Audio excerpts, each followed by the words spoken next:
jangan melihat orang Islamnya. Kalau melihat orang Islamnya, bisa jadi kita salah dalam memahami Islam.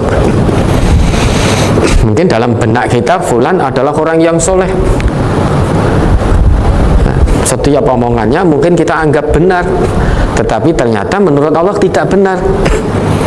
Karena perbuatannya, omongannya sekalipun menurut pandangan kita benar, namun ternyata menurut Allah tidak ikhlas. Menurut Nabi tidak mengikuti apa yang dicontohkan Nabi. Maka lihat, nah, usaha untuk mempelajari Islam, kebenaran Islam, dengan datang ke majelis-majelis ilmu, istiqomah mentadaburi, berusaha keras mentadaburi Al-Quran, itu adalah dalam rangka untuk mendapatkan haknya yang berupa hidayah tadi.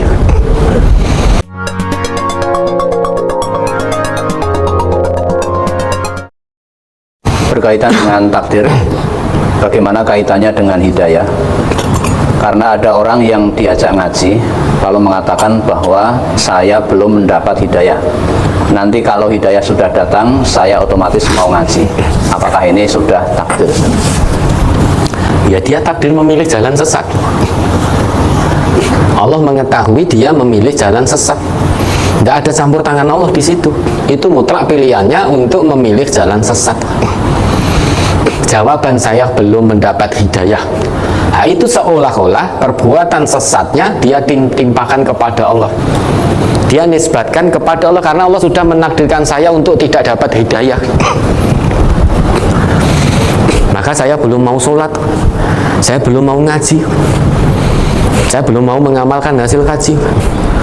Nah, kenapa Allah takdirkan saya tidak menerima, tidak mendapat hidayah? Nah, orang ini telah berbuat kriminal besar kepada Allah dengan menimpakan perbuatan sesatnya, perbuatan dosanya kepada Allah. Seolah-olah Allah yang mentakdirkan, padahal Allah tidak ada campur tangan sedikit pun. Kita memilih jalan sesat itu mutlak kehendak panjenengan, bukan kehendak Allah. Allah sudah berikan dua jalan, ya, jalan surga, jalan neraka. Ya. Semua manusia yang terlahir di muka bumi ini tidak ada yang disempurnakan penciptaannya tanpa dibekali fitrah. Coba diingat kembali itu. Apa itu fitrah? Kok bisa-bisanya mengatakan saya belum mendapatkan hidayah? Padahal ketika diciptakan oleh Allah juga disempurnakan dengan fitrah. Sedang fitrah itu kesiapan dan kemauan untuk mengikuti agama tauhid. Sedang agama tauhid itu penuh dengan keimanan.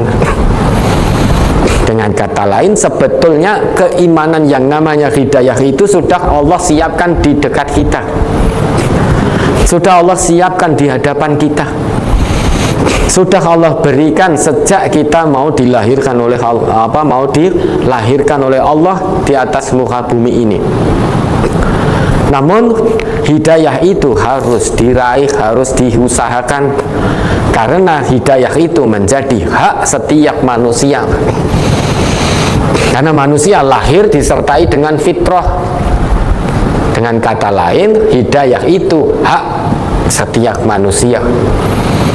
Yang namanya hak harus diraih, harus diusahakan. Nah, usaha mendapatkan haknya itulah namanya kewajiban.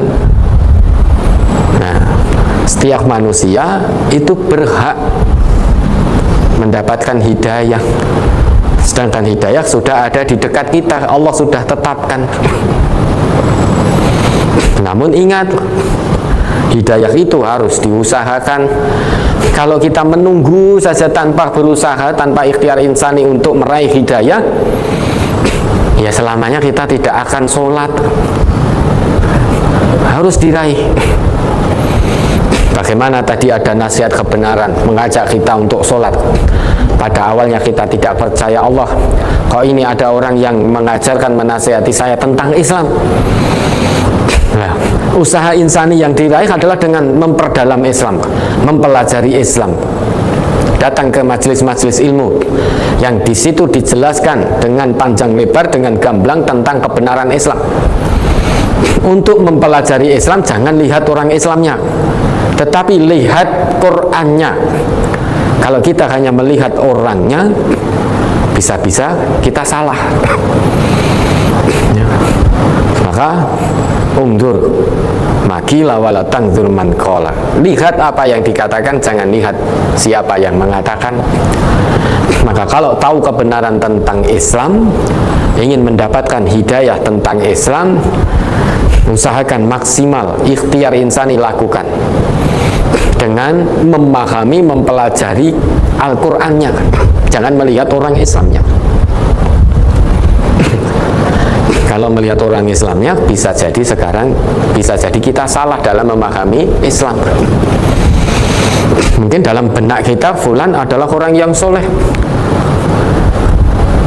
Setiap omongannya mungkin kita anggap benar, tetapi ternyata menurut Allah tidak benar. Karena perbuatannya, omongannya sekalipun menurut pandangan kita benar, namun ternyata menurut Allah tidak ikhlas. Menurut Nabi tidak mengikuti apa yang dicontohkan Nabi. Maka lihat, nah, usaha untuk mempelajari